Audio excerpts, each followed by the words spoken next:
Melee gear in OSRS can feel all over the place. Not in a bad way, just in the sense that there's a lot of it. And the gap between what you're using when you first get members and what you're working toward at the end of the game is massive.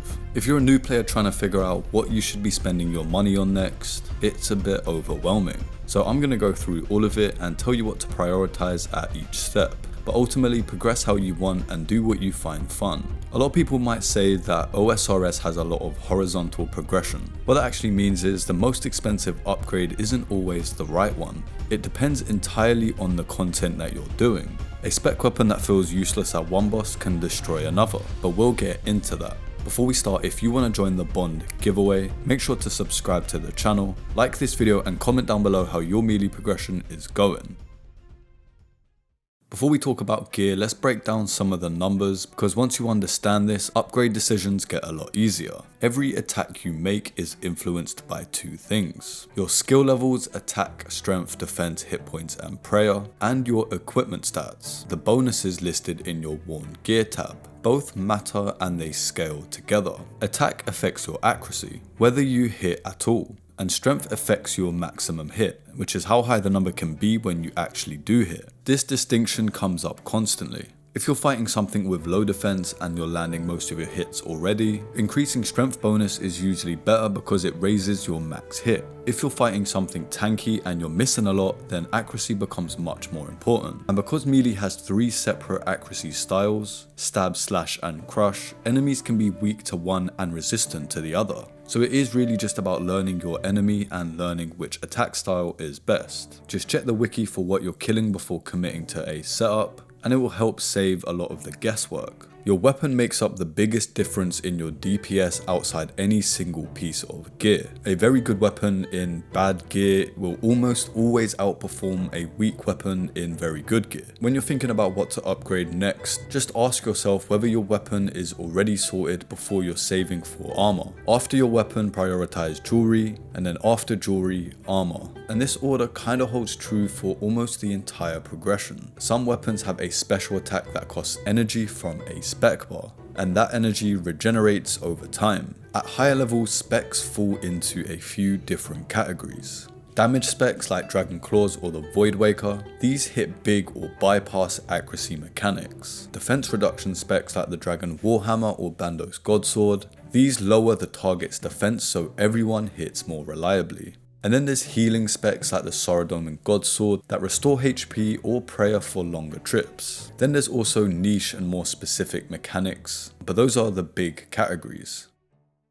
If you're still in free to play, then the progression is pretty easy. Match your weapon and armor to your attack and defense levels. Iron at 1, Steel at 5, Black at 10, Mithril at 20, Adamant at 30 and Rune at 40. If you can, at every tier try to use a scimitar. They attack faster than longswords and battle axes, and the extra speed adds up to more damage over time. 2 small upgrades worth knowing about at this stage are the Amulet of Strength, which gives a strength bonus which makes a difference when your gear is weak, and then the climbing boots, which you can get from the Death Plateau quest. These give a +2 strength bonus for pretty much nothing. Neither of these are game changing, but they're free damage, so you might as well take it. The single best early game advice anyone can give you is to do the Waterfall quest. This gives you a bunch of attack and strength XP on completion, and this pushes you to level 30 in both skills without killing a single monster. This saves hours of training so that you can wear higher level gear earlier. Once you're in members, your options open up massively. This part of the progression doesn't exactly have to be linear. It depends on your GP, your quest progress, and what content you actually want to do. One of the first things you should do is get a glory. It's the first members item that actually feels like a proper upgrade. You get accuracy, strength bonus, +3 in prayer bonus, and 4 teleports to useful locations. And there's no level requirement to wear it. It's cheap for what it does and you should get one as soon as you get members. The combat bracelet also gives both accuracy and strength bonus. It's also cheap and has no requirements. It's basically the equivalent to Mithril gloves from Recipe for Disaster. So if you haven't completed this quest yet, which you probably haven't at this stage, then this fills that glove slot nicely. When you're looking at the climbing boots versus rune boots, both give +2 in strength bonus, but the climbing boots are essentially free. Rune boots are also cheap, don't get me wrong, until you hit 60 defense for dragon boots, either options works fine. You don't need to overthink it, just grab whatever you want.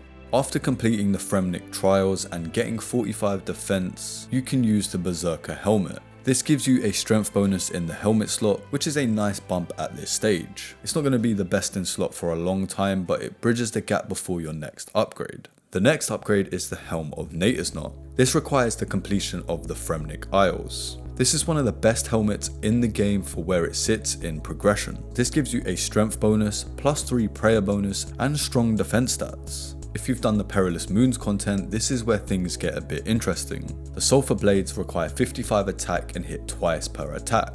That's 2 hit splats per swing. Against Sulphur Naguas specifically, which have negative flat armor, each hit splat gains additional damage. That stacks up quickly. There are also the Glacial Tomatoes, which are also good, and the Earthbound Tekpatl for stab. Both require 55 attack.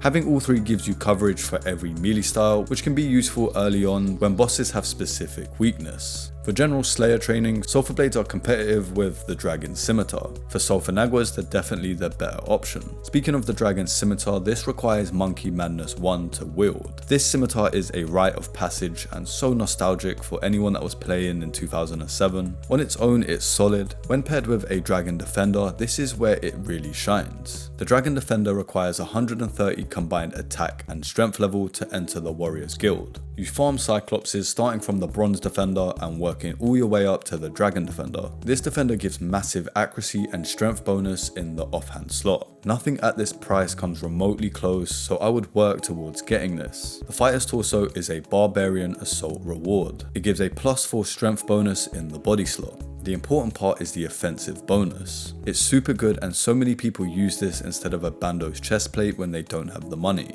Barbarian Assault definitely has a reputation, but if you join a mass world and find a team, aka people to carry you, you can finish this in a couple of hours for sure. And it's definitely worth it. Something I've spoken about a lot is the Barrows gloves, but it's for good reason. The Recipe Disaster is a long quest. It has a lot of quest requirements, but the reward is gloves that stay best in slot for a very long stretch of your account. They give accuracy and strength bonus across all combat styles. This is also a very nostalgic item. Work towards getting this and you won't regret it.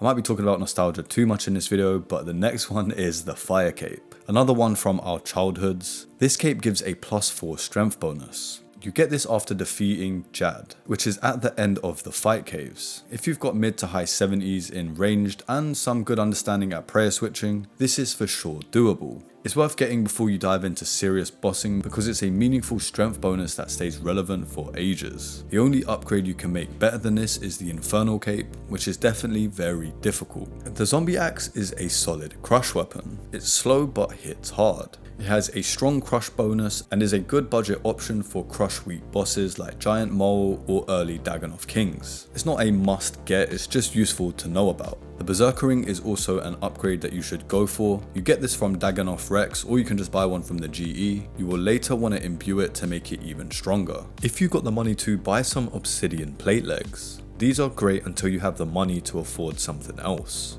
At the late mid game, your setup might look like this. Helm of Natusnot, Fighter's Torso, Dragon Defender, Dragon Scimitar, a Fire Cape, Obsidian Legs, Dragon Boots, Amulet of Glory, Barrows Gloves, and Berserker Ring. That setup can already handle a lot, but this is where we refine it.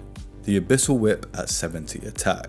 This is the biggest weapon upgrade you can make in the mid game. Fast attack speed, strong slash bonus, perfect for general slayer and most PVM where slash works. The Amulet of Fury is an upgrade from the Glory. The same accuracy but +2 in strength and better defense stats and slightly more prayer bonus. There's also no level requirement to wear it. To wear the Blood Moon set you need 65 defense and 75 strength. This comes from Perilous Moons content. The chest and legs give very similar stats to Bandos for significantly less money. But then again it does degrade so there is an upkeep. but offensively it's excellent value. I thought I'd quickly mention the Slayer helmet imbued. If you already have a Slayer helmet, then try imbue it, as it gives a 15% accuracy and damage against your current task. That is a flat DPS increase every single time you're on task. It's one of the most efficient upgrades in the game. From 75 onwards, you've unlocked most of the core melee gear in the game. At this point, you're not just buying upgrades blindly. You're deciding which upgrades actually matter for the content that you're doing. The Abyssal Tentacle is a direct upgrade to the Abyssal Whip in the slash slot. You create it by combining a Kraken Tentacle with an Abyssal Whip. It degrades over time, but you get 10,000 charges per whip. Stat-wise, it has a higher strength bonus than the standard whip, and that translates directly into more max hits and more DPS, but I wouldn't say this is necessary unless you just want that extra damage. Something that is very important is the Osmunten's Fang. The Fang is one of the most versatile, high-level weapons in the game. It requires 82 attack and comes from TOA or Tombs of a Massacre. It costs quite a lot to buy from the GE, but it's definitely worth it. The thing that makes it special isn't just its stats, it's the mechanics. On a miss, it rolls accuracy twice. That double accuracy roll means against high defense enemies, it performs dramatically better than its raw numbers suggest. It's a stab weapon, so it excels against targets weak to stab. Against low defense enemies, however, the whip or tentacle often performs better. Also because the Fang is a 5-tick weapon, meaning it attacks 25% slower than the whip. But that slower speed matters less against tanky targets where accuracy is the bottleneck. The Garazi's Rapier is another top tier stab weapon. This one is from TOB or Theatre of Blood. It requires 80 attack, and unlike the Fang, the Rapier is the same speed as the Abyssal Whip. It's a 4-tick weapon, and that faster speed means it deals more DPS against lower defense enemies where accuracy isn't limiting you. Against high defense enemies, the Fang often wins. The Warhammer is a defensive reduction spec weapon, and it's one of the essentials for serious bossing. Its special attack costs 50 energy. On a successful hit, it reduces the target's defense by 30%. The BGS or the Bandos Godsword also reduces defense, but differently. Instead of percentage-based reduction, it reduces defense by the amount of damage dealt by the spec. That makes it stronger once the target's defense has already been lowered. The Dragon Hunter Lance requires 78 attack. If you're killing dragons, especially Vorkarth, then the Dragon Hunter Lance is very nice. It gives 20% increased accuracy and damage against all dragon type monsters passively. That's a flat 20% DPS increase against dragons, and that's with no special attack required. It's also highly relevant in Chambers of Xeric for the same reason. For any demon type enemy, the Arclight, Emberlight and Darklight are great. It's extremely accessible and powerful for demon content. This gives a passive bonus against demon type enemies, and it makes other weapons look weak in comparison. The Void Waker is a damage spec weapon with a unique mechanic. Its special attack is magic based and bypasses accuracy rolls entirely. It's a guaranteed hit. That makes it extremely valuable against high defense targets where normal accuracy becomes unreliable. If you're looking for a spec weapon for tanky bosses, this is worth serious consideration, and it's great for PvP. At 60 attack, you can use the Dragon Claws. Dragon Claws are a 50% energy special attack weapon that hits 4 times rapidly. The total damage potential is huge. They're used to burst down phases or finish enemies quickly. They're definitely expensive, but one of the strongest burst spec weapons in the game. The Burning Claws, a more recent addition, are a lot cheaper. Their function is very similar to the Dragon Claws, but it allows you to spec on either slash or stab as well. It's useful if you want a stab based burst option. The Natus Knot Face Guard at 70 defense is an upgrade from the Helm of Natus Knot. It's created by combining the helm with a Basilisk Jaw after completing the Fremnik Exiles. It's untradeable once made, so bear that in mind, but you're not going to want to trade this anyway. The strength bonus doubles compared to the base helm, and the defensive stats improve significantly. This remains the best in slot until Torva. The Amulet of Torture is a direct upgrade from the Fury. You lose defensive stats and most prayer bonus, but you gain accuracy and +2 strength bonus. It's expensive, so make sure you're upgrading your weapon before this. The Ferocious Gloves are your best in slot melee gloves. The requirement is Dragon Slayer 2, and you're still going to use Barrow's Gloves as a tribrid option. The Amulet of Rancor is the new best in slot melee amulet. It provides higher melee accuracy and additional strength over the Torture. This is a significant upgrade. The Lightbearer doubles your special attack energy regeneration. If you're constantly attacking, then the Berserkering might be better, but if there's some downtime with mechanics and movement, then the Lightbearer wins. The Avernic Defender is created by combining a Dragon Defender with an Avernic Healer. This is a massive stat upgrade, but make sure you're ready before committing. You can wear Bandos armor at 65 defense, the chestplate and tassets. The chestplate matches the fighter's torso strength bonus, so I wouldn't rush to get this. The tassets add additional strength. The main advantage over the Blood Moon is that it doesn't break over time, but the offensive difference is very small. If you already own Blood Moon, then I wouldn't prioritize Bandos unless you have the extra GP.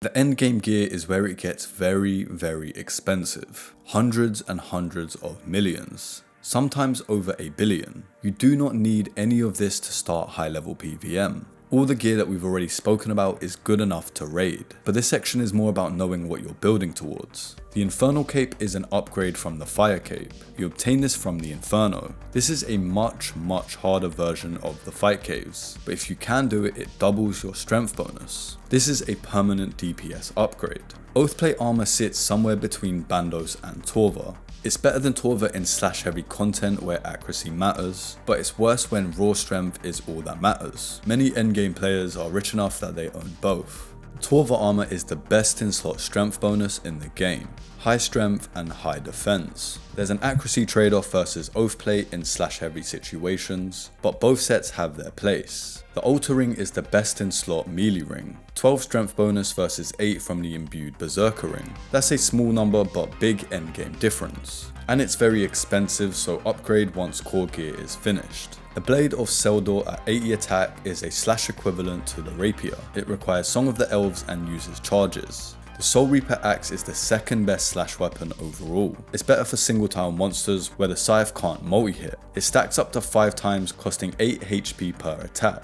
so it's a strong alternative before the scythe. The Noxious Halberd has a 2-tile attack range. This enables melee attacks on targets otherwise out of range. It's pretty solid DPS for its cost, and it looks pretty cool. The Scythe of Vitor is the top tier melee weapon. It hits up to 3 times on large monsters. Massive DPS on 2x2 plus targets, and it degrades over time, so it's expensive to get initially and expensive to maintain. This is a major milestone item. The Inquisitor's armor and mace. These are a crushed focused niche set. 7.5% boost when wearing the full set with a mace. The Primordial Boots is a +5 strength bonus. It requires 75 strength and 75 defense. I would say this should be a pretty low priority compared to weapons, but it's worth getting after you've got your core upgrades. The Avernic Threads are the newest best in slot boots. You combine Primordial, Pegasus and Eternal boots plus Demon tiers. This is a massive quality of life update for raids, but bear in mind the fully upgraded version is untradeable. There's a lot of melee gear, and no one's expected to memorize all of it. Use this video as a reference point, come back to it whenever you're at the next point of your progression. But one thing I would say after all of this is don't wait until your gear is perfect before you try bossing. The ones who improve are actually the ones who go into bosses slightly under-geared. You might die a few times to learn and figure it out, but that's actually what's needed to improve. Bank standing until you have best in slot before stepping into a boss room isn't the way to get better. Take your time with it, don't overthink, and enjoy the process. Thank you for watching the video. Be sure to enter the Bond giveaway. On the screen are 4 OSRS videos that might interest you. I hope you're having a good day, and until the next one, peace.